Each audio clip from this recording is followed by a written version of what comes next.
Adúpẹ́ lọ́wọ́ yín. Thank Bí you, akẹ́kọ̀ọ́ lọ́dọ̀ yín. making us learners at your feet. Adúpẹ́ fún ìrànlọ́wọ́ tá a rí wà gbà láti péjọ. Thank you for the help received to come. Adúpẹ́ fún ìdúró ìdàrú. Thank you for all. Bẹ́ẹ̀ la adúpẹ́ fún ìlera wa tí a fi lè rìn débí. Thank you for our health.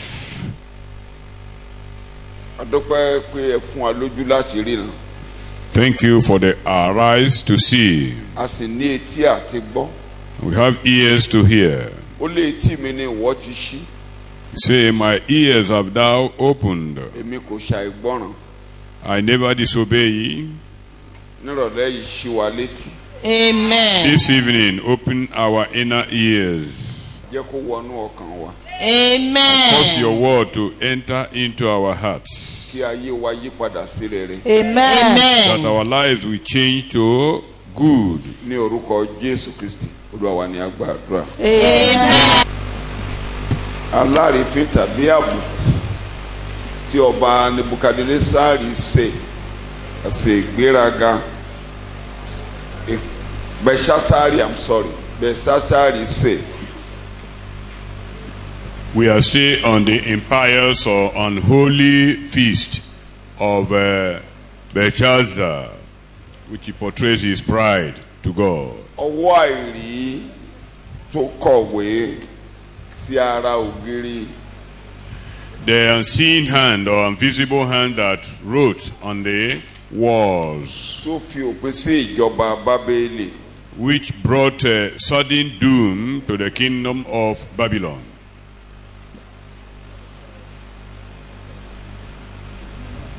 Ìwé Àìsáyà ní a jẹ́ kí introduction tó wà lábẹ́ ẹ̀kọ́ ní ayé wa. Ìwé Àìsáyà 22 ẹ jẹ́ ká ka ẹsẹ̀ ìkejìlá sí ìkẹtàlá tẹ́ ẹ bá rí ní Amplified Bible Translation. Isaiah Gbádùn ẹ̀ 22 verse 12 to 23 to 13. bẹ́ẹ̀. Àti ilé ọjọ́ náà ni Olúwa àwọn ọmọ ogun yóò pè láti sọkún àti láti ṣọ̀fọ̀ àti láti fá orí àti láti sán aṣọ ọ̀fọ̀. Sì kíyèsí ayọ̀ àti inú dídùn, pípa màlúù àti pípa àgùntàn, jíjẹ ẹran àti mímu ọtí wáìnì. Ẹ jẹ́ kí a máa jẹ kí a sì máa mu, nítorí ọ̀la lè àwa ó kú. And in that day the Lord God of hosts called you to weeping and mourning, to the shaving off of all your hair in humiliation, and to the girding with sackcloth. But instead, see the pleasure and mirth, slaying oxen and killing sheep, eating flesh and drinking wine, with the idea, let us eat and drink, for tomorrow we die. Àpẹẹlẹ̀kọ kan tí a mú nínú ìwé arákùnrin Matthew Henry. Ó ní ọba Belshazzari ó rí Ọlọ́run fín. Ó ní àkókò tí ó yẹ kí ọba yìí ó sọkún, ó gbàdúrà, kó gbàwẹ̀, kó kun ìlérí ẹkún gẹ́gẹ́ báwọn ará Nínífẹ̀ ti ṣe. Ó ní àkókò náà ló pè fún àsè, jíjẹ, mímu àti bẹ́ẹ̀ bẹ́ẹ̀ lọ. According to Matthew Henley, he said that this very king, that instead of him to behave wisely like the Ninevites, by putting on sackcloth, by begging God and crying to God for change of situation, he kept on dining and whining. Ó mọ̀ pé ogun yí ìlú ká. He knew he was besieged by war. Ń darí ogun tó wà lẹ́yìn odi. Particularly the man that heads the battle behind the wall. Ọba méjì ló wà nílùú. We are now saying there are two kings in the town. one in the city, the captain of the host outside the city. òun gẹ́gẹ́ bí igbákejì ọba tó wà nígboro. According to him as the second king in the city. arákùnrin yẹn ní ìgbà tó ti rí pé ìlú ń gbóná ṣe ló yẹ kó sọkún kó ṣe bí ọba Nínífẹ̀. bí ìgbà tí Jónà ń kégbe pé ní 40 ọjọ́ la ó bí Nínífẹ̀ ṣubú. ó ní kóun náà rántí pé ọjọ́ ìṣubú Bábílónì ti dé o, ó lè má 40 ọjọ́ mọ́ o tá a bí Nínífẹ̀ ṣubú o. ó ló yẹ kó kúnlẹ̀ kó gbàdúrà kó pohùn réré ẹkún kó káṣọ ọ̀fọ̀ lérí kó máa ké pe Ọlọ́run. ó ní dípò rẹ̀ ṣe ló pè fún jíjẹ mímu tó dẹ̀ bẹ̀rẹ̀ sí í ṣàríyá tó bẹ́ẹ̀ gẹ́ẹ́ tó mú aago ilé Olúwa láti fẹ́ mẹ́mu. That this man should have taken good example from the Ninevites, upon which 40 days totally. So instead of him to take that to that example and beg God for a change or defense, he kept on whining and dining, particularly ordering for the vessels of the house of God, which is a terrible type of a rebellion against God and his service. Mo sọ nínú ẹ̀kọ́ wa ìjẹjọ́ pé tí a bá fẹ́ tòwe Dáníẹ́lì bó ṣe tẹ̀léra kí a tó máa sọ̀rọ̀ nípa orí kẹfà yìí, ìsọtẹ́lẹ̀ tó wà lórí karùn-ún yìí, ìsọtẹ́lẹ̀ tó wà ní orí keje, orí kẹjọ, ó yẹ kó ṣáájú orí karùn-ún yìí. Ṣùgbọ́n àwọn olùkà Bíbélì ní àwọn tó tò ìwé yẹn jọ wọ́n mọ̀ọ́mọ̀ tò àwọn ìsọtẹ́lẹ̀ láti orí keje dídé òpin orí yẹn wọ́n tò wọ́n sọ́nà kan, wọ́n sọ ìtàn, wọ́n tò ìtàn ṣáájú. Mọ̀tá bá ní káàtó bó ṣe yẹ kó yẹ, ìsọtẹ́lẹ̀ ti jáde torí inú ọdún ìjọba rẹ̀ tẹ́ bá lọ wo orí kẹjọ, inú ọdún ìjọba Belshazzari yìí ni Dáníẹ́lì rí ìran yẹn. If we are to order the chapterization of that book of Daniel systematically, the contents of the chapter 7 and chapter 8 would have come before this chapter 5. But because it would have been systematic, following one another. But the Bible scholars believe that why the stories were grouped together and the prophecies grouped together, because from chapter 7 to the end of that book, we have prophecies and dreams of what will come later. Look at chapter 8 of Daniel, verse 1. Chapter 7, verse 1. Ní ọdún kìíní Belshazzari ọba Bábélì ní Dáníẹ́lì láàlá àti ìran orí rẹ̀ lórí àkéte rẹ̀. Nígbà náà ni ó kọ̀wé àlá náà, ó sì sọ gbogbo ọ̀rọ̀ náà. A ò ní ka àlá tó wà ní orí keje yẹn ni a fi hàn gbogbo bí ìjọba ayé ṣe máa rí pátápátá. The revelation or dream in that chapter 7 documents the subsequent kingdoms of the whole universe. Ohun tó wà ní orí keje yẹn ó bá nǹkan tó wà ní orí kejì mu. Òun àtorí kejì ọmọ ìyá ni wọ́n.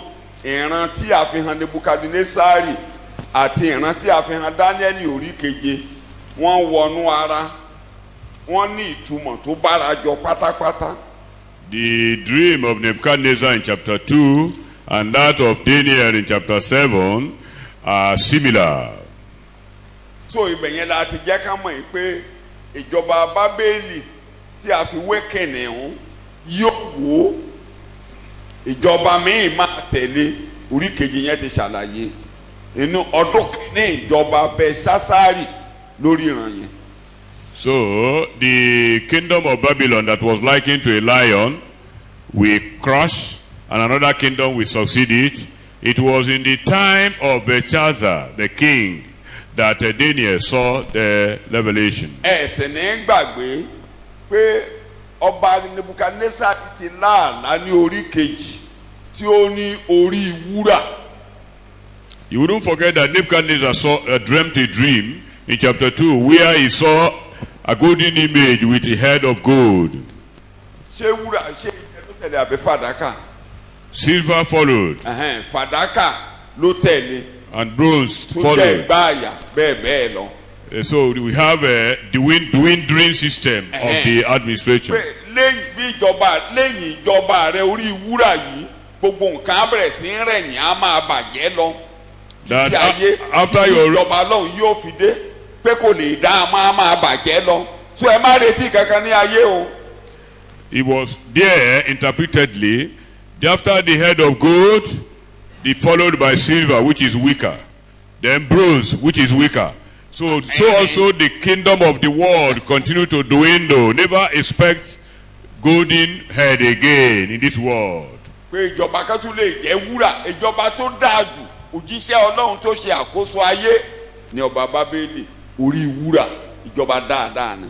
The best kingdom was that of Nebuchadnezzar, that have the head of gold. kò lè sírú ẹ̀ mọ́. There can never be such again.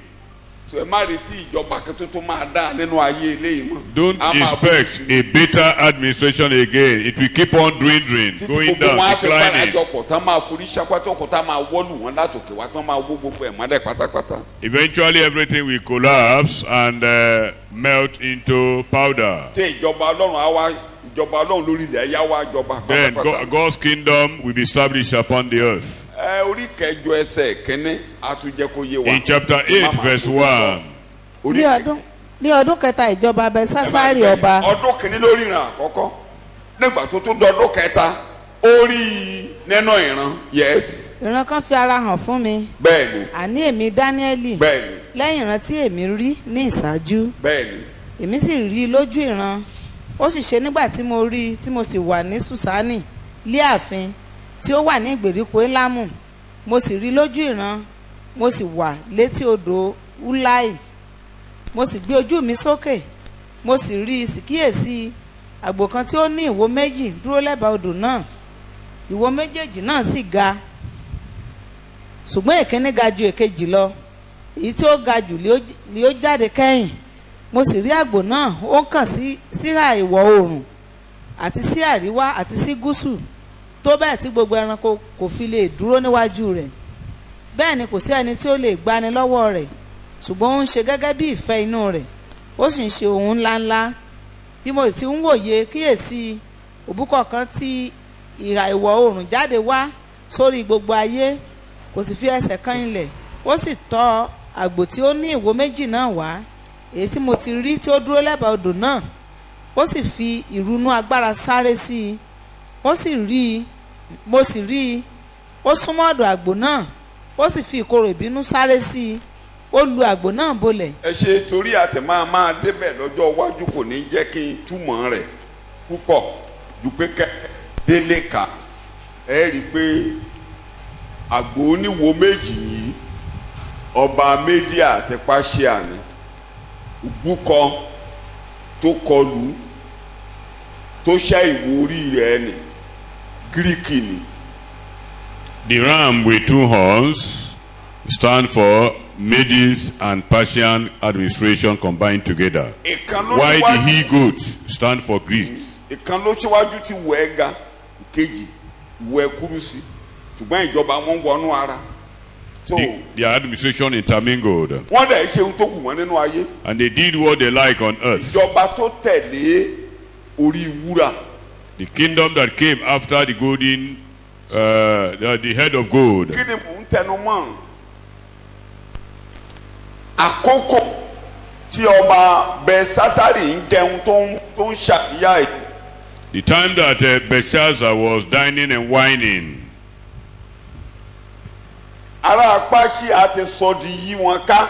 The Persians has besieged them. tó bá jẹ́ kì í ṣe agbẹ́ka ènìyàn tàbí ẹni tí orí ẹ̀ ò pé tó. If he weren't very arrogant and proud, ṣe ló yẹ kó kúnlẹ̀ àdúrà. he's supposed to have knelt down and prayed. kì í ṣàkókò àríyá. That was not the time of celebration. ikú ń bẹ lẹ́yìn kùlé rẹ̀ ọmọ jẹun ọmọ mọ́nu. Death was behind his door and he was celebrating, dining. eléyìí tó tẹ̀ wá burú jù ni pé ó tún wá lọ ń fi agboolé Olúwa ń mẹ́mu pẹ̀lú àwọn àlè rẹ̀. Worst still, he ordered for the vessels of the house of God to drink and wine, and eat with his kí ló kàn concubine. wá ń bẹ̀? What's the reconcile or relevant of it now to our lives? ẹni tó bá ṣe wà nínú ayé níbí As far as we are seeing in this side of eternity, tí ìpèníjà là ń pè lónìí. there are some things we term challenges. Àwọn olóyìnbó ti sọ the challenge on a lighter mood. Arábìnrin kan ló ń sọ pé àwọn ọmọ òní ò ní ìṣòro pé wọ́n ní problem pé challenge ni wọ́n ní pé wọ́n ṣe ní challenge ni wọ́n ní ìmọ̀lẹ́fà àlàáfíà tí wọ́n ní mọ̀lété. Somebody said that the children of nowadays don't have problem, or they just experience challenges. Nǹkan tó ń mú jáde bẹ́ẹ̀ ni pé ní lighter mood ẹ̀yin tó lọ Ìbàdàn mọ̀ nǹkan tí mò ń sọ yẹn. Shout hallelujah. Hallelujah. Shout hallelujah. Now tí a bá ti kojú yìí nǹkan tá a lóyìnbó ń pè ní challenge tàbí wàhálà tàbí nǹkan tó dàbí ní pọ́wọ́ wa ò ká tàbí tá a mọ nǹkan tá a lè ṣe nípa rẹ̀ ẹ jọ̀ọ́ gẹ́gẹ́ bí ọmọ Ọlọ́run ẹ jẹ́ ká kẹnu bí o kì í ṣàkókò àríyá o àkókò kí ló yẹ kó jẹ́ kí ló yẹ kó jẹ́. Anytime we are confronted with challenges or some difficulties that are beyond our control, I think the next or the best step to take is to pray. Kódà tí a bá ní nǹkan tó múnú wa dùn gangan bí àwọn kan ṣe máa ń sọ pé ohun tó ń dára ń fi àdúrà ohun tí ò dára kí náà ló ń ṣe. Tí a bá rí nǹkan tó múnú wa dùn gangan dẹ́yìn mo rò pé ó kọ́kọ́ dáa ká lọ jọ́sìn níwájú Olúwa bí àti ẹ̀ ní gbàdúrà ká yílẹ̀ ká dúpẹ́ ká túbá níwájú Olúwa ká tó máa jẹran. Even whenever we are in festive mood, the first thing is to float that festivity to the throne of God Ó dáa lọ́pọ̀lọpọ̀. before extracting our own. Ṣùgbọ́n ọ̀pọ̀ ìgbà bí a ṣe pẹran bí a ṣe jẹun bí a ṣe ṣàlejò bí a ṣe lóókọ a ò tiẹ̀ ní ráyè wólẹ̀ ká jọ́sìn ká kàn dúpẹ́ ká lọ wájú Olúwa dáadáa so kò sún tó máa kó wa ní bírèkì nígbà tá a bá wá ń jẹun Ọlọ́run má jẹ́ àyàyọ̀ jù. But pathetically, whenever we are in festive mood, we would have overwhelmed by the activities and have been even soaked into it that we would have forgotten about God. And in such situations, the tendency or the probability to commit error is there.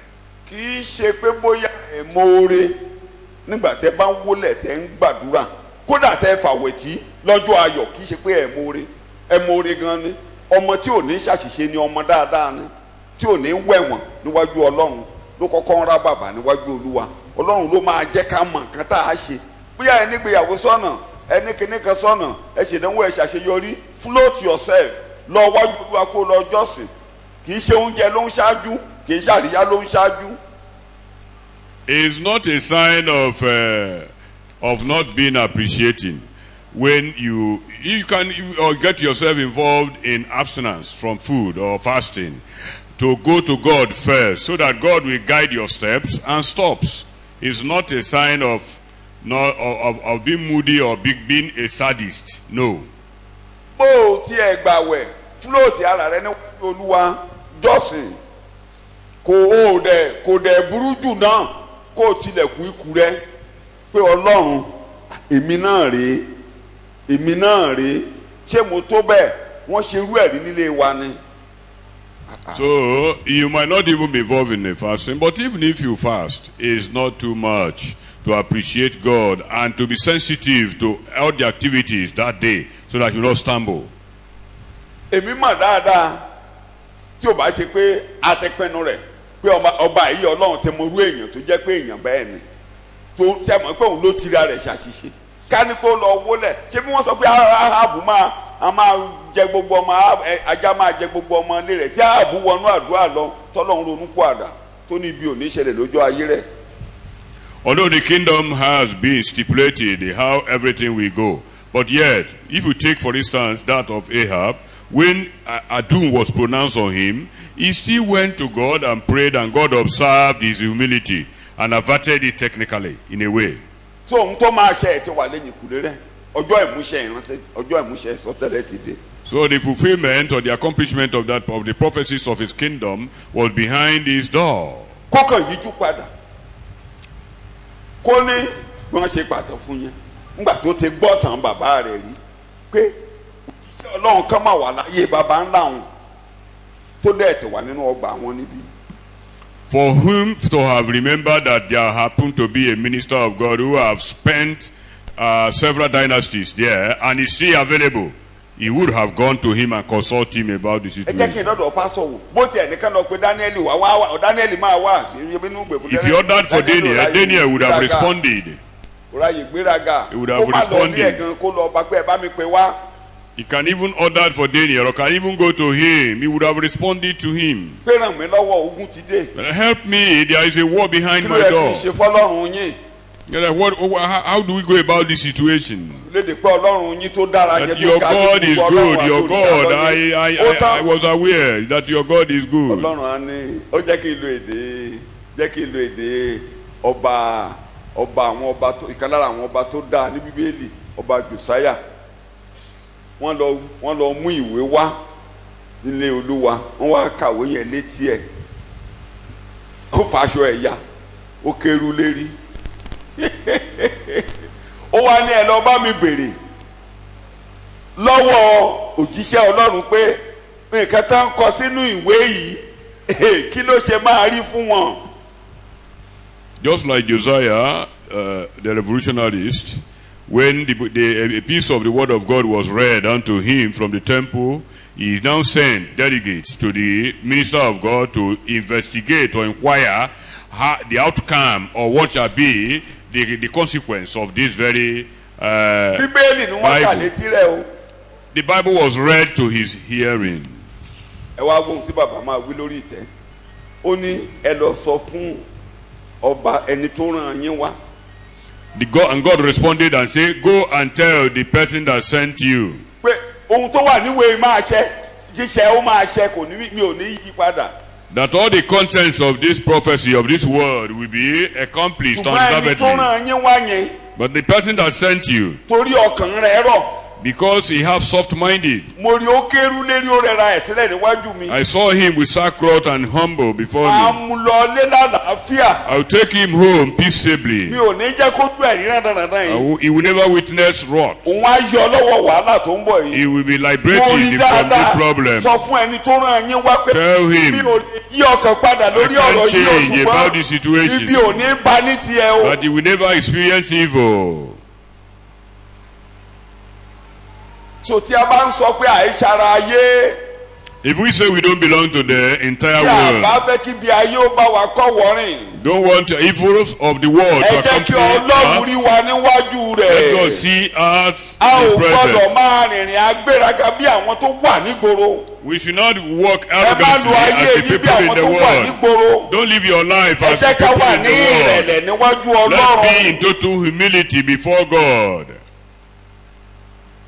kódà ibi tí àwọn tó ń darí wa bá ayé dé lónìí In fact, gbogbo onígbàgbọ́ gbọ́dọ̀ wáyé máa képe ọlọ́run fúnra ara rẹ̀ pé ṣàánú mi ṣàánú ìdílé mi ṣàánú ìjọ ọlọ́run alààyè ntókùrẹ́ ni o ntókùrẹ́ ni o níbi tó dé lónìí. in fact, the extent at which our political terrain is today, I think what is left is for us to make intercession for our lives, pray for ourselves, pray for our families, pray for the Church of God, and by extension, ẹ ń even gbọ́ the ròyìn I nation. wouldn't go into politics that is going ẹ ń gbọ́ ẹ̀yin náà ń gbọ́ márùn yín You are familiar with inú bí àwọn the ọ̀dọ́ inú bí everybody. situation. People are angry. You listen to some, you develop heartache bẹ̀kẹ́lẹ́ sometimes. kan ni ẹ rí àwọn onígbàgbọ́.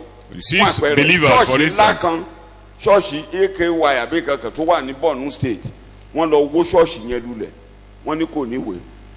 A particular church was demolished that it hasn't approval. ìlú dàrú o.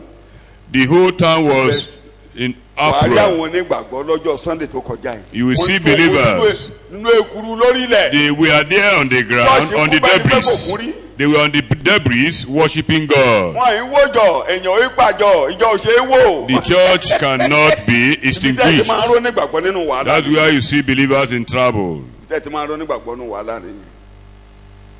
Wọ́n láwọn Boko Haram kan, wọ́n náà sọ̀rẹ́ńdà. Sójà kó mílíkì àti jíjẹ àti gàrí lọ fún wọn. Wọ́n ń pààrọ̀ aṣọ wọn. Inú bí àwọn ọ̀dọ́ lọ́wọ́lọ́wọ́ mo ṣe ń sọ̀rọ̀ yìí. They say some of the Boko Haram members surrendered. I think it's 1,000 plus of them. Surrendered, and food were being supplied them, and they were taken care of, changed their garments and so on. And the youths are furious about it.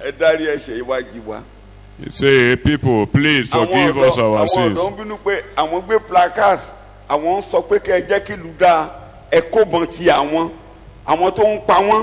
The youths were infuriated that people killing us, you are now supplying them food, probably to grant the terrorist amnesty for the first time in the history of the world. I think what it means now is for you to beg God concerning your life. God now will see you as being different from the people in this town. So when evil comes upon the world, it will not come near you. Because God will definitely see those who bow before Him. Those who trust Him that by how they will be able to say through this world, I have children and wife here. How do I escape this distraction? Help me not to stumble on my way to heaven. How can the world change for better in this situation? They want to listen to you again. God will continually mark those people. If there is any storm against the world, those people will escape the destruction in the world. But if you jointly drink, take alcohol, practicing politics, very soon now they will begin to distribute rice to you. That telling you the various candidates,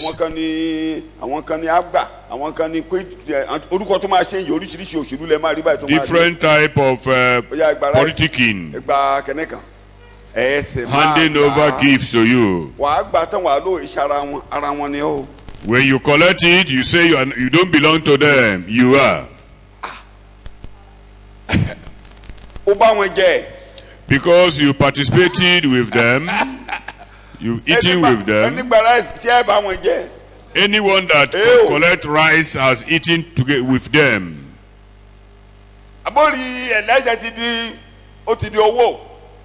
Rice is costly now. This is money politics. Minimum 5,000, 10,000. Say 10,000 naira. Cast your vote and get 5,000 or 10,000. The party that gave you money, you are automatically behind them. And then you still claim that you don't belong to them. You do. This situation, this time. You know the amount of money you spend to fend for yourself. If you go to the market, you know the amount you spend. And it's just introduction. Because subsidy will be removed very soon. So only God knows the amount you'll be buying a liter of fuel. And even electricity, cost of electricity also will increase very soon.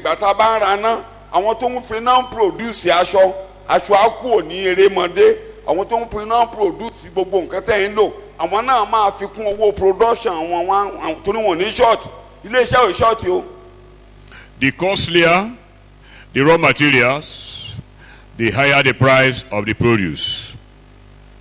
Wọ́n short o mi ò kẹ̀sẹ̀ kọ́ sí ni àwọn ọmọ mi tó ṣe mọ ilé-iṣẹ́ tó bá ti ń gbọ́jà síta tí ọjà rẹ̀ tó ship ju owó tó fi ń produce. ó wọ́ kó gbèsè. So if the sale is lower than the cost of everything, then there will be a bankruptcy. Gbogbo àwọn tó ń jà pé aráàlú náà ń bá jà nísìnyí báyìí tán déjọba wọ́n ti ń sọ fún wa wípé wọ́n ẹ̀kọ́ tán ń ṣe fún wa báyìí ni wípé tálákà ò lo petrol. The indirect projection of the indoctrination now to us is that poor people don't use fuel. Pé dísù ló ń kó oúnjẹ pé kì í ṣe petrol ló ń kó oúnjẹ. That it is diesel. So pé àwọn olówó ló ń lo petrol. Rich people use fuel. Lákòókò yìí ẹ̀yin ọmọ Ọlọ́run. This time, Christians, let us pray. As I was reading, it gripped my heart. I know God. If this king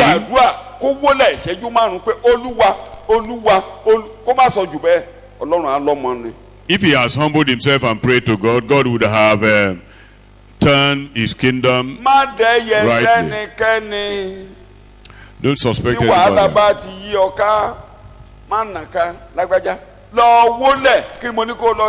When you have a problem, don't suspect anybody. Go and pray.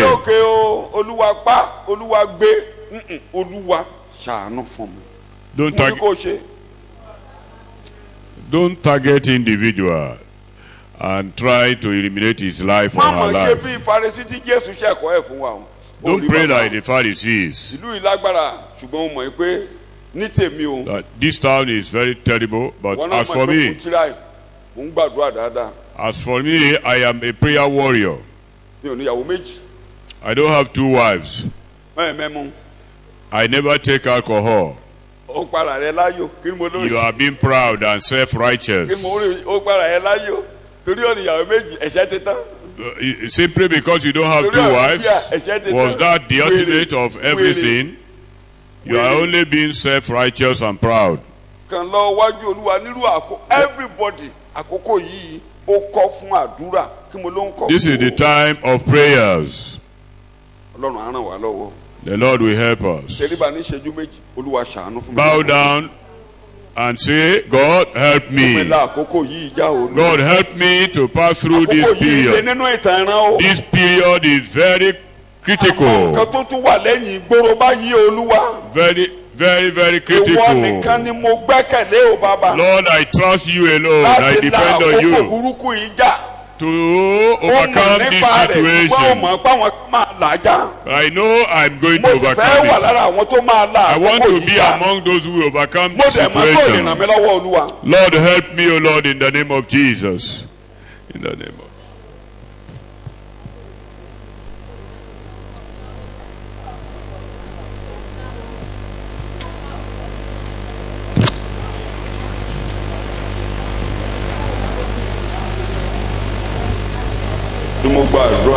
Amen. Jẹ́ kí n fele parí ibẹ̀ kí n tó bọ́ sí kókó mi kí mi yá èdè bàbá wa lò Kọ́ríńtì kínní orí ìkeje kẹjẹ ká fi sọ́kàn.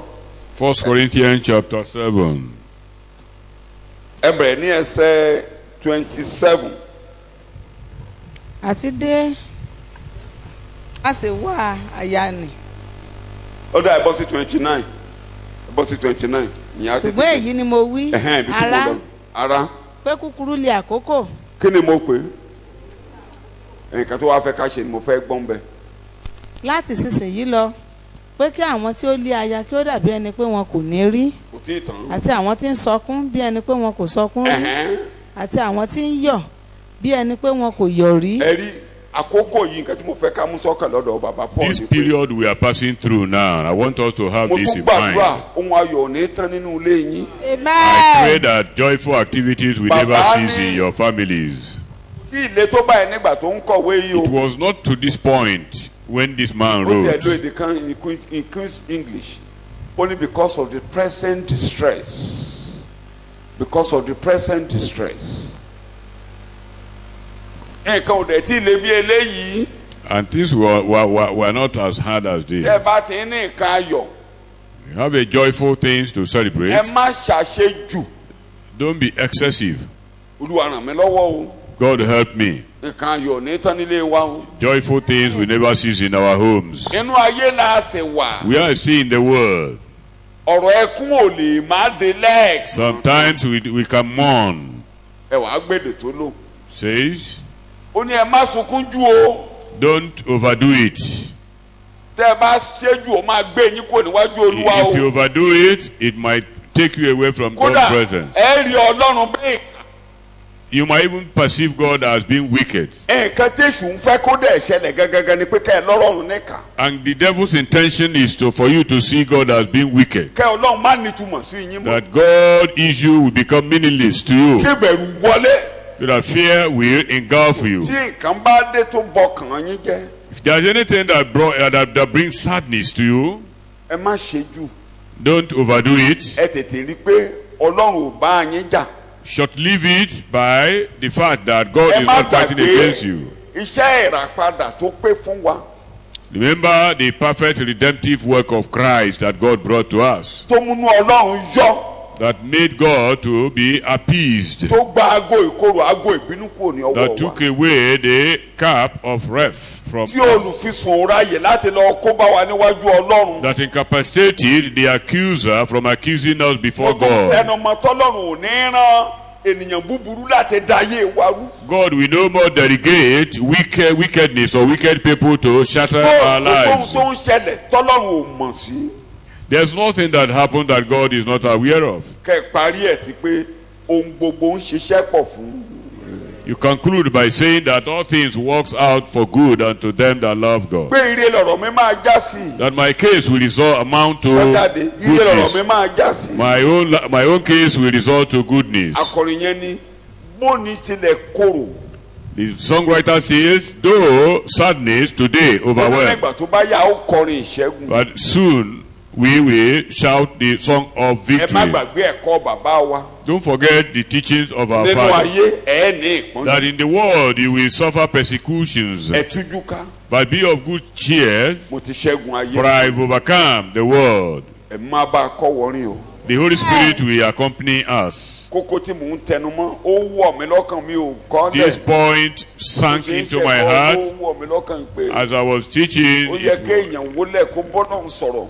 What man ought to go to his knees and pray to ẹ God. máa ràn wá lọ́wọ́. The Holy Spirit will help Dáníẹ́lì us. orí karùn-ún In Daniel chapter 5, láti ẹsẹ̀ karùn-ún dé ìkẹsàn-án. from verse 5 to 9, ibẹ̀ láti máa gbára wa níyànjú tá a ṣẹ̀kọ́ díẹ̀. that's where we're going to celebrate the teaching a little. ní wákàtí kan náà yes. ni àwọn nǹkan owó ènìyàn kan jáde wá a sì kọ̀wé sára fún ògiri níwájú ọ̀pá fìtílà lé ààfin ọba. ọba sì rí ọwọ́ tí ó kọ̀wé náà.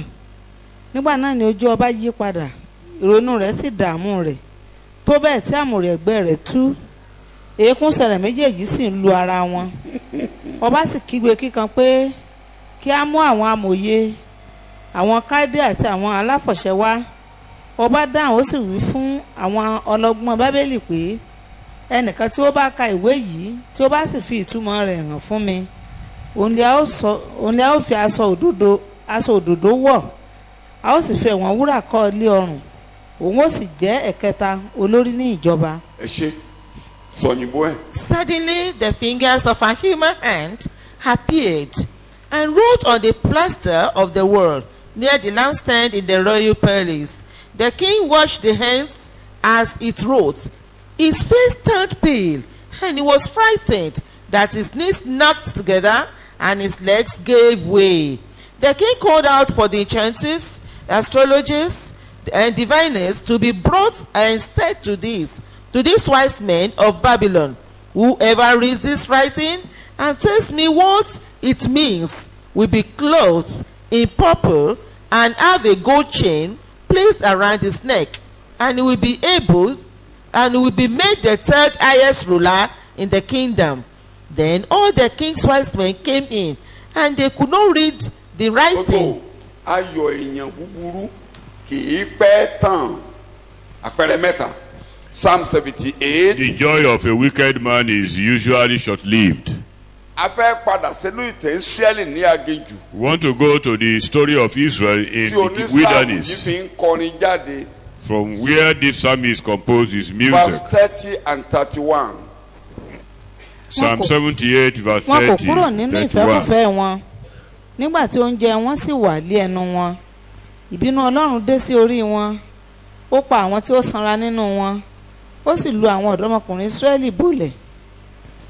But scarce had they stilled their craving, and while their meat was yet in their mouths, the wrath of God came upon them, and slew the strongest and sturdiest of them, and smote down Israel's chosen. Númérì orí kọkànlá là ń kà yín àní lọ́bẹ̀ o. This one is a reference to Numbers chapter 13 or 11. Nígbà tí Ísírẹ́lì ní àwọn àgbààgbà arúgbó. Aged people inclusive. Wọ́n dúró sẹ́nu ọ̀nà ilé wọn. They mount the entrance of their sunkún home. ẹran. They were crying for meat. Kérùmí máa sunkún ẹran. Somebody like me to be crying for meat. Kó mi máa jáde lójú. Shedding Àwọn tears. arántí bí a ṣe ń jẹja nílẹ̀ yìí. So we remember how we Àwọn celebrated arántí fish in bí ayé Egypt. wa ṣe dáa. How our life Ó fi was pèsè lóko better. wá dáyé wa lúta fún It sùn. implies that God has Ẹ má shattered their gbàgbé lives. ìgbà tá a bá ti ní wàhálà ní ẹnìkan kan wá máa ń sọ pé ẹlòmíì mi ò bá ìgbà Jésù gan ayé mi ìbá ti dáa jù báyìí ìwọ láyé ẹ̀ bá dáa jù báyìí níwọ̀ yìí. The same thing happens whenever we encounter challenges. Many of us do choose our past years. That my life would have been better if it were not Christ. Where do you think you would have gone to excellently without Christ? Ọlọ́run máa ń ránṣẹ́ létí tẹ́ bá rí gbogbo ìtàn rán wọn ẹ máa rántí bí mo ṣe rà yín padà nílẹ̀ Egypt ẹ máa rántí bí mo ṣe mú yín là òkun kópa kọjá ẹ máa rántí ẹ má gbàgbé tó o bá ti gbàgbé iṣẹ́ ìràpadà nínú ìjọsìn wàá gbéraga wàá sunkún ìbàjẹ́ wàá ṣẹjọ́rò wàá kùn tó o bá ti gbàgbé iṣẹ́ ìràpadà. God consistently and keeps on reminding the people of Israel of how he saved them from Egypt. It implies that we should not forget where God took us from sin, from destruction. And I do tell us, always remind yourself of where God took you. Remember where you come from.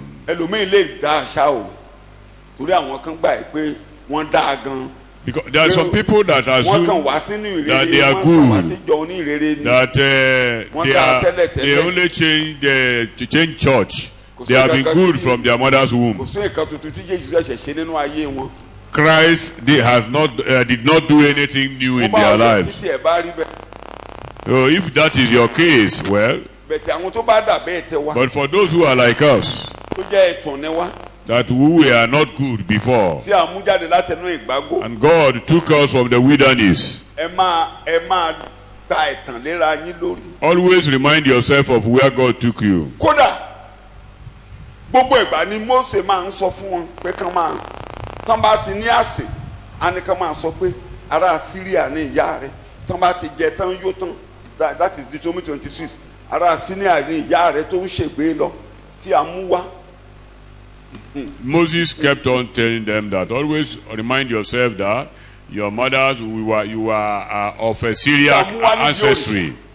And so keep on reminding yourself that you were not good before. You were brought from darkness. Joshua 24. When Joshua was to pass on in Joshua chapter 24, he said your fathers were taken from idolatry. And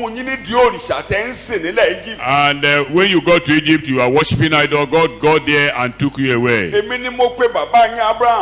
I called your father Abraham.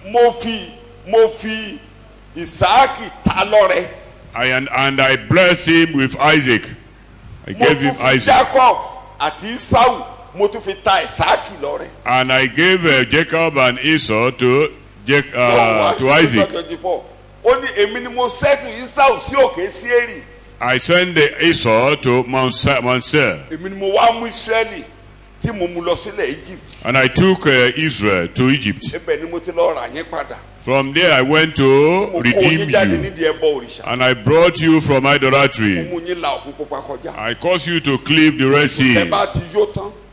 If you are satisfied, don't forget Because I know that after satisfaction, you will kick against the pigs. ẹran tí òbí tẹ̀ ti já. Remember where you come from. tí iṣẹ́ wọ́n bẹ̀rẹ̀ sí ń sọkún. They ẹkún ẹran yẹn started ni wọ́n ń sùn. weeping, crying. tí Mósè náà orí Mósè gbóná lọ bọ́ Ọlọ́run sọ fún pé Moses tí wọ́n went to fẹ́ God. jẹran ni má wọlé wọn á jẹran. God said, Moses, don't worry. They want to eat meat. I'll supply them. Mósè ní màálù mélòó ló fẹ́ fi bá wọn. Moses asked him, how many cattle or cows will you nǹkan slaughter? àṣòro ó ṣe fún mi Ọlọ́run láti He ṣe. said, is there anything difficult for me to do? ó jọ Mósè lójú kí náà máa fẹ́ràn bọ́ wọn. It surprised Moses that how possible? Manna tí wọ́n ń jẹ is the richest food on earth. gbogbo nǹkan tẹ́ ń wá nínú ẹran tẹ́ ń wá ní pẹ̀lú ìtẹ́wọ̀n òyìnbó ń túmọ̀ lónìí tẹ́ ń sọ pé carbohydrate ni vitamin ni ẹ máa jẹ̀fọ́ dáadáa ẹ máa jẹwé àtẹwé àtẹ̀fọ́ àti iyán àti iṣu àti gbogbo ohun tí ẹ jẹ pátápátá ló wà nínú manna yẹn kò sí ìkẹta lè fi ṣe kò só o lè gún níbi iyán o lè tẹ́ níbi ẹ̀bà o lè fi òun ló fún wọn òun lọ ọbẹ̀ wọn òun ní everything. They've forgotten that the manna given to them were angelic food that contains balanced diet. All the food nutrients are there. So once you take it, you've taken balanced diet.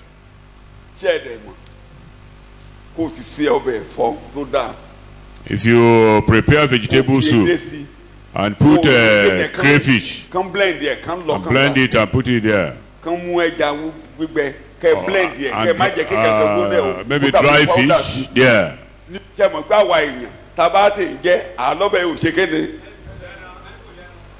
So while eating, we still claim that the soup contains not meat. Say there is no meat there.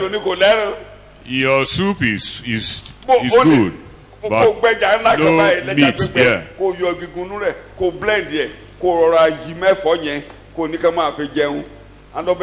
If you blend the fish to prepare that vegetable soup, the people want to see chunks of meat. I'm illustrating it to tell you that we should not, we should not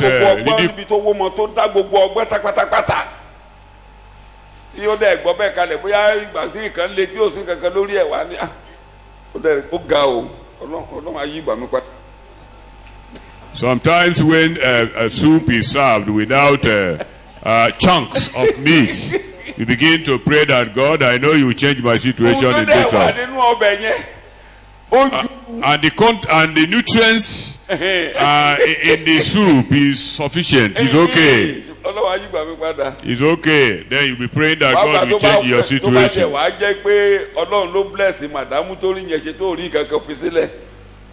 Particularly when God has supplied it, you begin to technically protest.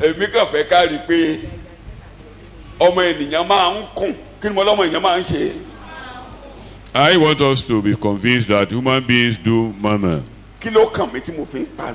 What's my concern here? God, help me to be thankful. Help me to be thankful. Help me to be thankful and not unthankful. I don't want to be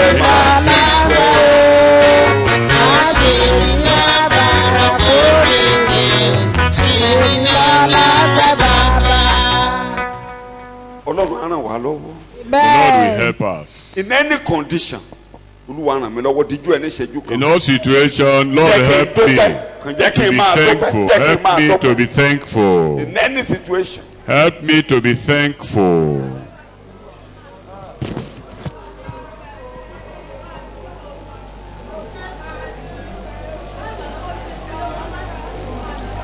Ní orúkọ Jésù Kristi, Olúwa wa ni a gba àdúrà. Amen. Ṣé rí àwọn ibi tí ó máa ń fún mi ní wàhálà díẹ̀ tí mo fi máa ń bẹ lọ́hùn tira mi díẹ̀ nínú gbélé ládé torí Ọlọ́run ń gbà mí ó máa ń fún yàn ní permissive will irú eléyìí tó ṣẹlẹ̀ sí Bálámù wòlíì tán ní kó máa lọ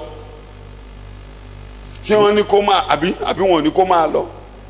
What usually frightens me is this level we are. By God giving you permissive will, like Balaam, God has instructed him not to go.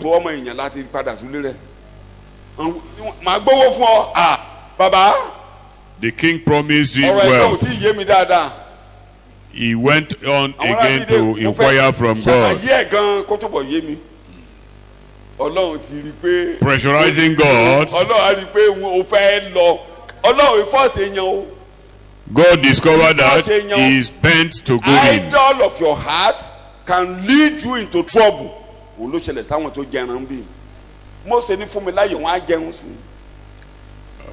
Because of what they nurse in their hearts, they were led into trouble. Before you know it, atẹ́gùn láì láòrùn ó ti kó àparò. Mo máa ń sọ fún yín pé the east trade wind brought a quail. Bó ṣe ní fridge bẹ́ẹ̀ ló ní oven. God has everything in his store, both cold and hot one. Ó ní Job, ó ní omobi tí mo kó yìnyín pamọ́ sí. God asked Job, did you know where I hide ice? I reserve them for the time of battle. Kí ni mo pè é? Ó kó jáde lọ́jọ́ kan àbí kó jáde lọ́jọ́ kan? Ó rántí ibi tó ti kó jáde. He released it at a particular battle. Ó tún sọ fún ọ níbí mo ní freezer mo ní oven tí àwọn ẹran ṣòfò sí tó ṣẹ́wọ̀n. I have a cold room. Before you know it, where meat are stored. Àparò kì í ṣe àwọn adìyẹ gàlagàlà. Before tó bá jẹran àparò rí. The whole land was filled with quail. Quail is better than your fowl. The same family. Quail and your fowl are of the same family. If you eat a quail's eggs, you enjoy it very well. So,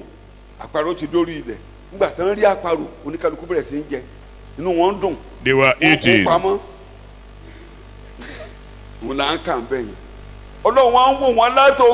God was looking at them, the way, their attitude. May we not be slaughtered by joy. Limit your joy. As they were eating, they were overfed. They were overfed, and we can do more than them. Ask yourself, anytime you go to celebrate with people, you see the way you carry poly bag, you loading it from different angles and very varying items. Mo máa rántí ìwé aláwìyé níbi tí ìjàgbá tí ẹ̀dẹ̀ rántí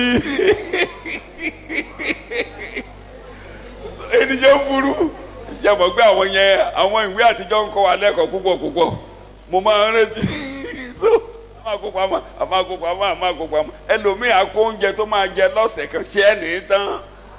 Some people will gather for a week. Eventually it will get exhausted. You will finish eating it.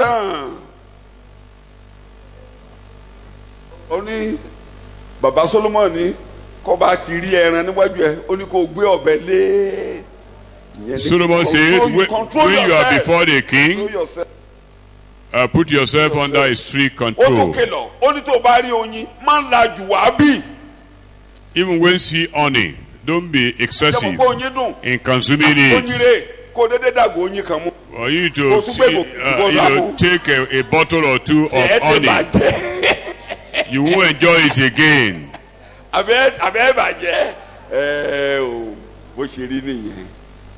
Bí ènìyàn ṣe ń lólé ayé ẹ̀kẹ́lẹ́ ṣé bọ́ ẹjọ́ sọ́lọ́run lè fún ni lóhun tó máa pa ni. Can God give you poison? èèyàn lè para rẹ̀ nídìí nǹkan tọ́lọ́run fún. But one can kill himself in the midst of God's blessings. Don't allow God's blessing to kill you. Covetousness is greediness. When someone is greedy, And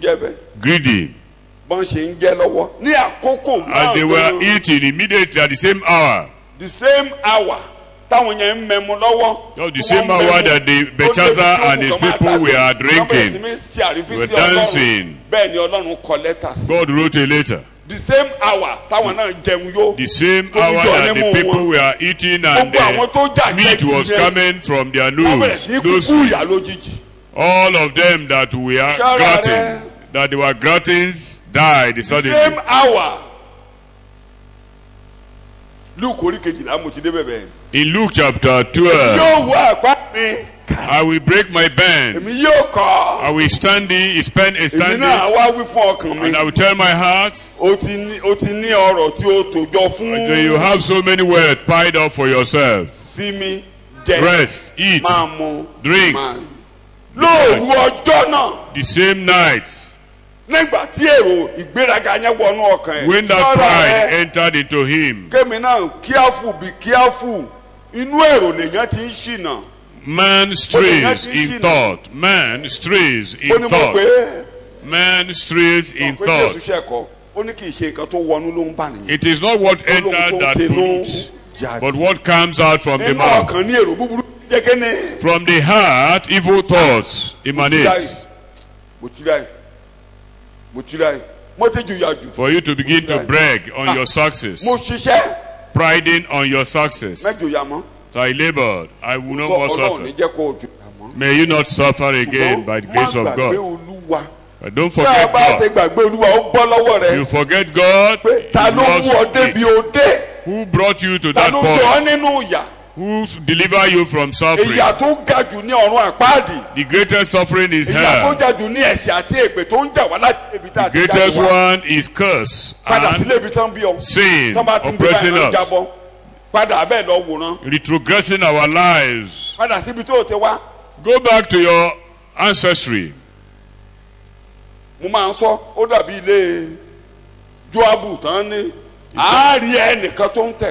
It's just like Joab's family. There are 4 curses in that family. See somebody walking with stick.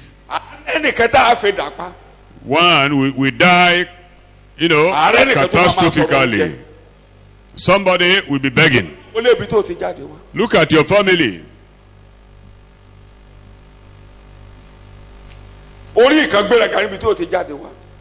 Nothing to pride on.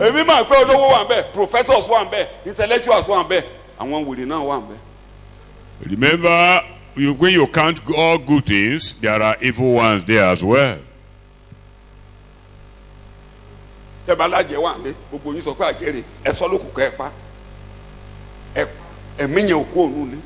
If you stone a witch to death, the spirit will come out of her and enter into another person.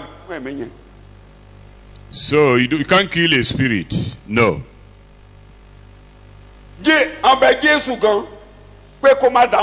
Demons even beg Jesus not to judge them yet. We know our judgment is coming, but not now. Let's enjoy ourselves for a while.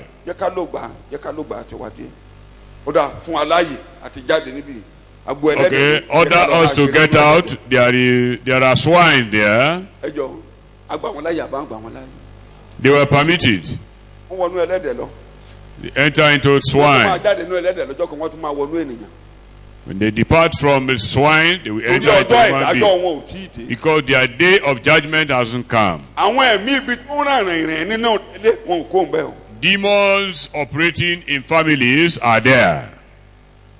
When the gospel comes in, it is when the gospel has its way and people are getting freedom from the kingdom of darkness. That is the end. Eat, drink. This very night, This ó ti night, ṣinú rò. because your thought is contrary. Mo máa ń lo èdè kan fún wa.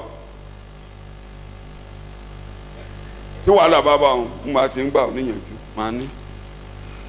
Bẹ́ẹ̀ ló ti rà rẹ̀. Mo ṣinú rò.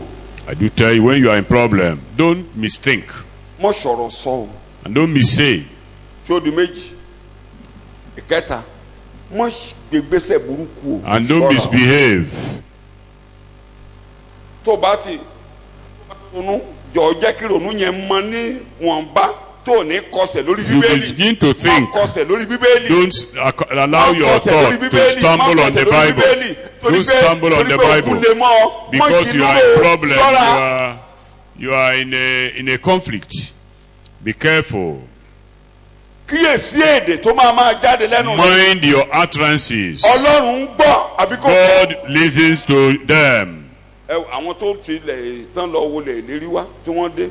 Those who went to spy the promised land, they came and continued their confessions. Ó lóhun tẹ́ ẹ sọ létí mi.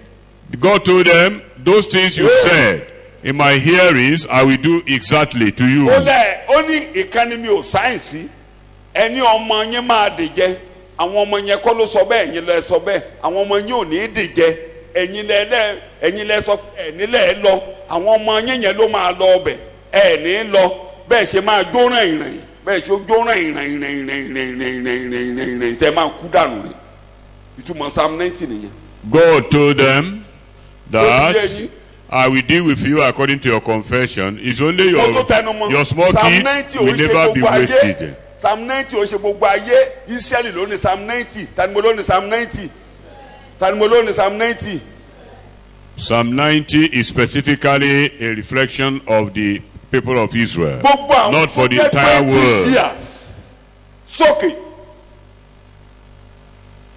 agbára kàkà náà máa fi wọ èdè. From 60 years, they can hardly get to 80. 40 years and because they will go round for 40 years. And none of them.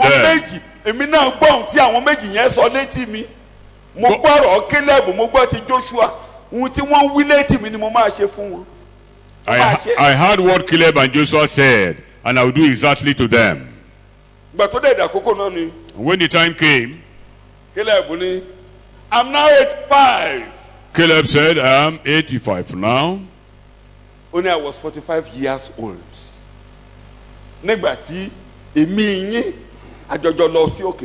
That when he went to spy the land, he was 45. And now he's 85. I still have power to overcome my enemies. Who resuscitates his power? God. He took the land. Totally. God said he followed me wholeheartedly. You follow God in your mind, in your heart.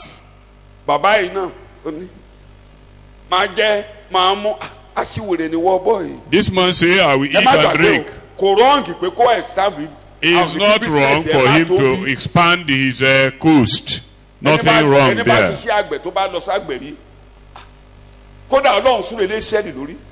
bless Israel, for instance.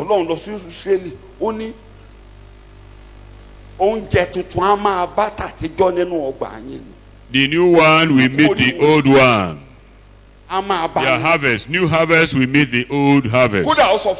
They will not lack anything. He told them that the sabbatical year, nobody should labor. Therefore, what they harvest, we go for 3 years.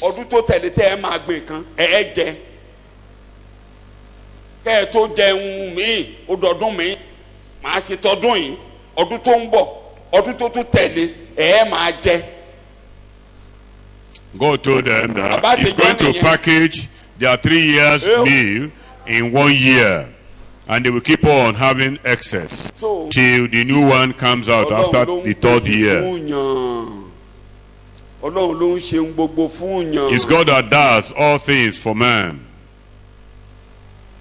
So, ìgbà mi èrò burúkú yẹn tó bá ka mọ́ ọ lọ́kàn inú èrò rẹ̀. Don't allow evil The thoughts same hour. to The captivate same hour. you. Màsáré ní yòókù. Tẹsalóníkà kẹ tó mú ọkàn ni mò ń ké. 1 Thessalonians Àrùn Chapter ẹsẹ̀ 5. kejì àti kẹta.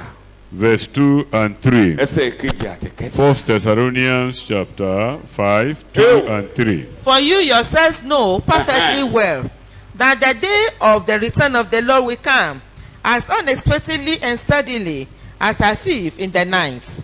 When people are saying, all is well and secure, and there is peace and safety, then in a moment, unforeseen destruction, ruin, and death will come upon them as suddenly as labor pains. Ó ti tó nígbà táyé bá sọ pé ayé ń dá a sí, ayé ń dá a sí, ìkan ń dá a sí. Ó ní lójijì ní ìparun máa dé, ìparun ò ní bá yín lórúkọ Jésù. Now when people acclaim peace, then destruction comes suddenly. May you not be destroyed. Ọlọ́run ò jókòó síbi tí búburú bá wà o.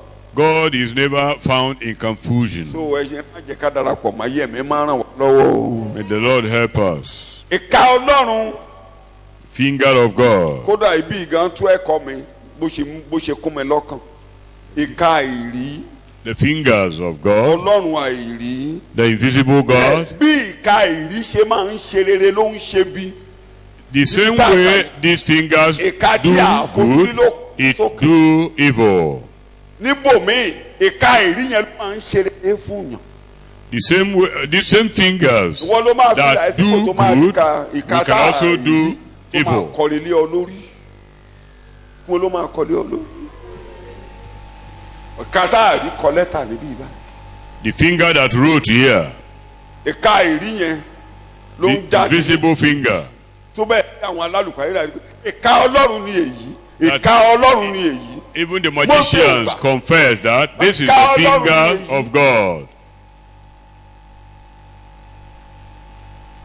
Ìka Ọlọ́run náà máa ń lé ibi jáde ẹnu Jésù láti nígbà tán ní gbèsè bóbù ló ń lò. Ó ní tó bá jẹ́ pé ìka Ọlọ́run ni mo fi lé ẹ̀mí èṣù jáde kẹ́ni bàbá yín lò. When Jesus was Gbogbo àwọn accused ẹ̀mí tó bá ń of darí ayé being rẹ̀ ìka Ọlọ́run á tì wọ́n jáde. operating by Beelzebub, Jesus said, if it were the finger of God, how can? But we believe strongly that the finger of God will drive away all evil from Gbogbo your tó bá life. jẹ́ ibi tó lòdì sí ayé rẹ̀ Whatever ìka Ọlọ́run á lé wọn dànù pátápátá. The finger of God will drive away Yes, all the evil from your sọ̀kalẹ̀ life. sáyé wa. Jesus has come So into our ìka life. Ọlọ́run ti dé wa The lálejò ọwọ́ Ọlọ́run fingers ti of dé wa God, the lálejò. hand of God has come to our Ẹ jẹ́ lives. ká Bíbélì kò yé wa. Ẹ̀sà 53 ń sọ̀rọ̀. Kò sínú ìwé ọkọ yín o. Ó ní ta ni a fi apá Ọlọ́run hàn. Say, to whom was the arm of God Apá revealed? Ọlọ́run ni ìròyìn rere. God is good Tí news. apá Ọlọ́run bá ti jáde sí ọ, ó lè fojú rí. Tó If bá ti the jáde sí arm, ọ, the visible arm ayé of rẹ̀ á God lẹ́tò. comes to Ayé rẹ̀ á you, lẹ́tò. your life will be Tí a bá wá organized. kabẹ̀ yẹn dáadáa. you read Ikú that, oró bí Jésù ṣe kú tó Talking pẹ́ bọ́ lórí about how ìtẹ́. Jesus died Apá before Ọlọ́run ni death. iṣẹ́ ìràpadà ní apá Ọlọ́run. Kí ni mo pè é? The arm of God is the work of redemption. Pé It's the work of redemption. apá alára nítorí àìṣedéédé. He was wounded for our Ìní transgression. àlàáfíà wa ń bẹ ní. The chastisement of our peace was Ohun placed gbogbo upon him. àìṣedéédé He wa. bore all our Pálí iniquities. ní àwọn aláìrè kọjá. He was wounded. He was numbered among the transgressors. Gbogbo wa ti ṣìnà kirikiri. We all have Fún àìṣedéédé strayed, wa pàdé ní. and all our errors were brought to on him. That's the arm of God. Lẹ́tà rere tọ́lọ́run kọ sáyé nìyẹn. That was the handwriting of Ẹni bá God ti to the kọ world. yẹn, a rí irú eléyìí tí ọba ìrí o. Anybody that rejects that one, Tó bá ti we kọ experience ó máa rí eléyìí similar o. one with the Ó king. máa rí eléyìí o. If you reject the arm of Apá God in Ọlọ́run jáde o. salvation, Tálá fi apá Ọlọ́run hàn. Tálá fi apá Ọlọ́run hàn. the Tálá arm ti of náwó God sí. is revealed. To whom is it revealed? If you reject that one, God will write another one to you. The invisible hand of God. The invisible hand of God. Ẹ̀yin náà máa lọ ká bá labi kọjá tó o bá wọnú rẹ̀ á ní tètè lọ. Bẹ̀tẹ̀ ajọ́ mi àmà jáde. The invisible hand of God. Owó ńlá, owó ńlá, owó ńlá, owó ńlá. Ó lè ha. Ó lè ha. Amen. Cannot be Oh, entangled. the harara, You no. cannot be Christian. You cannot be entangled. Ó lè ha. cannot be tí entangled. ìka ọlọ́run bá ti wọnú ayé Because rẹ if the fingers of God enter into your life, bí apá ọlọ́run dì mú. and the arm of God you are able to hold on to it, bí orin yín dí.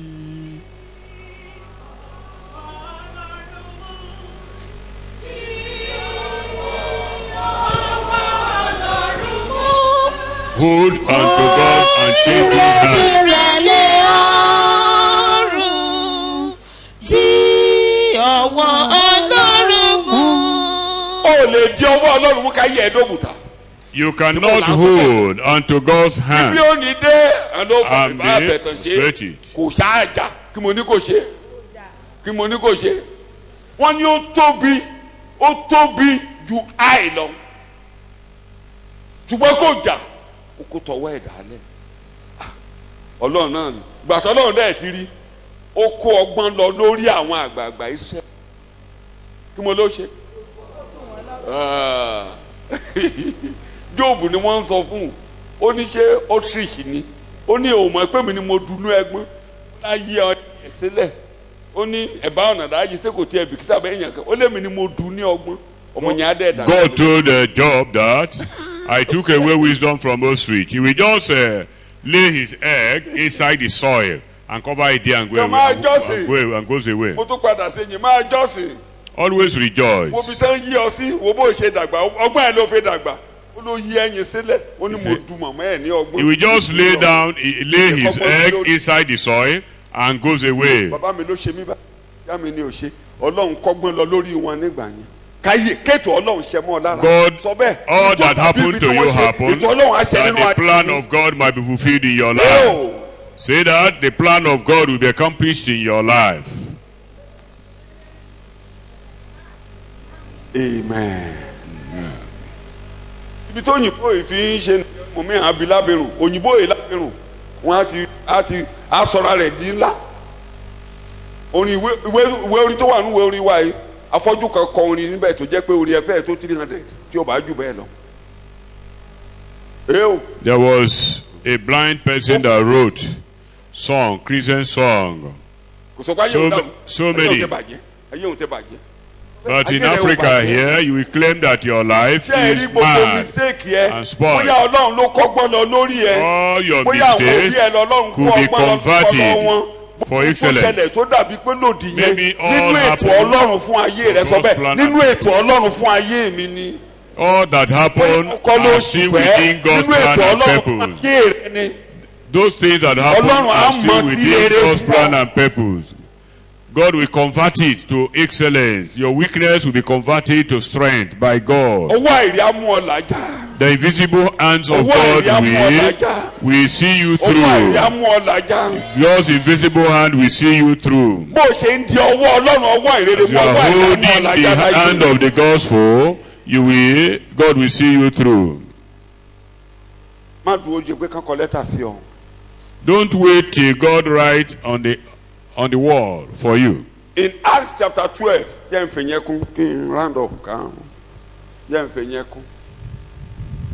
ẹ̀rí ọba kan náà 21, 22, 23. lọ́jọ́ àfiyèsí kan. Yes. Hẹ́rọ́dù gún wà ó jókòó lórí ìtẹ́ ó sì sọ̀rọ̀ fún wọn ó gún wà. máa sọ̀rọ̀.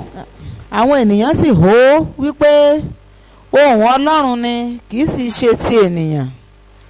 lójú kan náà áńgẹ́lì Olúwa lù ú. ẹ ti gbọ́. nítorí tí kò fi ògo fún Ọlọ́run. ẹ jọ̀ọ́ ìyẹn ni pé Ọlọ́run retí kíní kan lọ́dọ̀ rẹ̀. God was expecting something from this thing. ẹ gbàgbé ìwà buwa tó ń wù tẹ́lẹ̀ ní kòríta yẹn ẹsẹ̀ yẹn fi hàn pé kí ni Ọlọ́run retí lọ́dọ̀ rẹ̀. God was expecting glory. kó dáhùn pé ènìyàn ló ń sọ̀rọ̀ kì í ṣe Ọlọ́run. God expects him to reverse that honor and give it to God. ṣọ́ra for psycho fans. ìwọ nìkan lòjíṣẹ́ Ọlọ́run ní gbogbo àgbáyé sọ bẹ́ẹ̀ méjì ṣe mí nìkan lòjíṣẹ́ Ọlọ́run. Some people will flatter you that you are the best. Your church is your best. Don't allow people to crown you. Don't put us into trouble. We are just somebody. People have gone before us and people will come after us. àwọn kan ti lọ ṣáájú wa àwọn kan náà tó wá lẹ́yìn we wa. are just here for a time. Àmọ́ gbogbo òtítọ́. We don't know all truth. Gbogbo òtítọ́ la mọ̀ tán. We don't know all truth. Ọlọ́run á máa ṣípayá bí a ṣe ń lọ. God will continually reveal to us. Ilé ìtọ́lọ́run fẹ́ ká fi hàn ìran wa là ń fi hàn ìran yìí. The one God wants us to show our generation. Àwọn ìran bí ìpọ̀ lẹ́yìn wa Ọlọ́run á tún ṣí Bíbélì ìpayá fún wọn. There are generations coming behind us that God will reveal, expose the Bible to. Èdè tí mo máa ń lò fún ẹ̀yin ọmọ kékeré, ẹ̀yin sisi àti ẹ̀yin ọ̀dọ́ nígbà táwọn boys bá ti sọ pé bí ìbọ̀dá mi kan ìwọ nìkan ló dáa jù láfíríkà. But that's why I do remind the young boys and girls, when people begin to flatter you so that your head will swell up, say you are the most beautiful as I'm looking at you. It is a lie.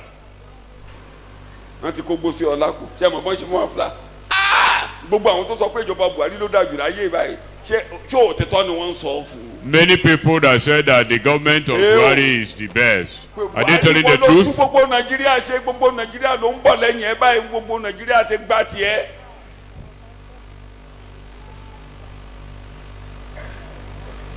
And at once an angel of the Lord smote him and cut him down, because he did not give God the glory. The same hour. Immediately, anytime people want to push you into trouble, disallow. Lord help, is dying the glory. I must read Isaiah chapter 2. Amplified Bible Translation gbé jáde. Wòlíì yẹn rí ìran tó ṣẹlẹ̀ sí ọba yìí. The prophet saw what happened. Isaiah chapter 21. I'm sorry. In Isaiah 21. Isaiah chapter 21. Ìran líle tí a fi hàn mí. Jẹ́ kẹ́kà ní Amplified màmá sọ Yorùbá. A hard and grievous vision. Yes. Is declared to me. Bẹ́ẹ̀ni. The treacherous dealer deals treacherously. And the búburú á máa hùwà búburú. Máa wo Bíbélì ẹ̀ òbí wò bá túmọ̀ ẹ̀ dáadáa torí àkókò tẹ lọ lọ́wọ́ mi. And the destroyer destroys. Yes. Go up, O Elam. Beseech, O Media. All the signs. Lọ sọ̀gbà yìí ẹ̀yin ará Mídíà ẹ dìde ogun ẹ sọ̀gbà yìí Bábélì ká máa kà.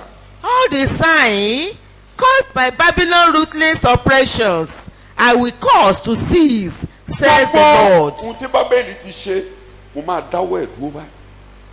Ibi tó ti dánwò mo fẹ́ fòpin sí. Ẹ̀yin ará Mídíà ẹ sọ̀gbà yìí ká. Bíbélì lẹ̀. Therefore are my loins filled with anguish, pangs have seized me. Wòlíì ló sọ pé ara ní ìhun ó ṣe ríran yẹn. Like the pangs of a woman in childbirth. Bẹ́ẹ̀ni wòlíì ló sọ yẹn. I am bent and pained so that I can hear. I am dismayed so that I cannot see. Wòlíì lára nìyẹn orí ìran tó rí Bíbélì lẹ̀ ń kà. My mind reels and wonders. Horror terrifies me. Bẹ́ẹ̀ni wòlíì nìyẹn. In my mind's eye, feast of the bẹ́ẹ̀ni. I see. Ó ní nínú ọkàn mi mo ti débi àṣebẹ ṣáṣárì báyìí mo ti débi tó ti ń jàṣe báyìí Bíbélì lẹ̀ ń kà. I see of the golden vessels taken from God's temple. Mo rí báyìí tán ti kó gbogbo nǹkan èlò ilé Olúwa tán fi ń mẹ́mu lọ́wọ́ mo ń wo báyìí mo wà láàrin wọn báyìí ara dẹ̀ ni mí ara ni mí ọmọ yìí kọjú Ọlọ́run ara ni mí ó máa wò ẹ̀ ní wó lórúkọ Jésù. Amen. I watch the handwriting appear on the wall. Mo dẹ̀ rí mo wá rí ìka tó ń kọ̀wé sí gànà mo rí ìka tó ń kọ̀wé sí gànà mo rí wòlíì ti ké tipẹ́. Wòlíì ló ké ó ti tó wòlíì ìhùn náà ló ké tẹ́ bá ń tẹ̀síwájú wòlíì ìhùn èmi òróró rẹ̀ ni mí ó ti di ọwọ́ tó mi mú. Bàbá yóò ṣẹ́gun orílẹ̀-èdè. Gbèmí wájú mi yóò tún àmúre ẹgbẹ́. Wòlíì ló kégbe mo ti rí Kírísítẹ́nì àmì òróró mi mo di ọwọ́ ọ̀tún rẹ̀ mú nípasẹ̀ rẹ ni mo máa kọ́lé sí Jerusalem. The same prophet shouted that God has seen Orí ìparun Bábélì. his minister Orí Cyrus, pẹ̀lú mẹ́mú. that he will be the one to declare the restoration of Jerusalem. He also saw how Belshazzar will defy God's vessels of the temple. Ìbọ̀dẹ̀ máa wó lójijì akọ lẹ́tà sí. And he collapsed suddenly after a handwriting Iná on búburú ò ní the ṣẹ́ wall. mọ́ lára lórúkọ Jésù. Amen. Prophecy not be fulfilled in your life. Ìkọ̀kọ̀ rẹ̀ gbọ̀n. His two knees were shaking. Bàbá Daniel gan ríran ti orí keje. Even Daniel Ó ní saw. my knees became weak. When Daniel saw revelations, he became weak, his bone and Àwọn marrow. ìran onírèké tán mi tán wá ń jẹ onírèké. Forget about those domestic revelations. If you see mighty revelations, you become weak, become tired. Jòhánù ò lè dìde nígbà tó ríran Jésù, ó lè dìde ni. John, when he saw Jesus, he fell down Ìfarahàn and Jésù dead. sí Paul apostoli lọ́nà Damascus. The revelation of Jesus to Paul on the way to Damascus, he fell. Gbàgbé àwọn ìran onírèké. Olúwa wí nígbà tó Olúwa wí. Apart from Eléyìí tó ṣe jò ló yọ sí. doctor, the revelations and the prophecies. Ejò yọ sí ọgbẹ́ Bíbélì lọ́wọ́ lọ́lọ́run rán wọn níṣẹ́. Ejò gbé Bíbélì lọ́wọ́ lọ́lọ́run rán wọn níṣẹ́.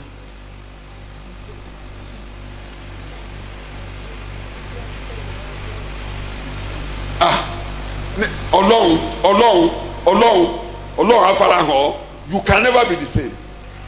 If God reveals himself to you, you will change. You can never remain the same. You will change for good. Bí kọ̀kọ̀ ẹ ṣe ń lure. His two knees were hitting each other. Mi mọ̀ ràn mí lọ́wọ́. Holy Spirit, help me. Gbogbo eléyìí tó pa máa sọ ní ẹ̀kọ́ mi ṣe ń kó. Ó sì ń pariwo máa sọ ọ́ ní igbá kẹta nínú ìjọba yẹ̀yẹ́. Ó ti kọ́ lọ lọ́run. Àkàrẹ́ ni máa sọ ní igbá kẹta. Oníta yìí ẹ ti wó. Ayé mi ò ní bàjẹ́. My life will not be Má jẹ́ mi spoiled. kẹ́gàn orí rẹ bàbá. Help me not to despise Má your jẹ́ kẹ́gàn goodness. orí rẹ. May I not Má jẹ́ káyọ̀ pa mí. despise. May I not be Jẹ́ kí slaughtered n by di ọwọ́ joy. rẹ mú má jẹ́ kọ́wọ́ rẹ kọ́ lẹ́tà Help sí mi me o. to hold your arm. Jẹ́ ká gbàdúrà lórúkọ Jésù I Olúwa. don't want to experience handwriting on the wall. Jesus Christi, Olúwa wa.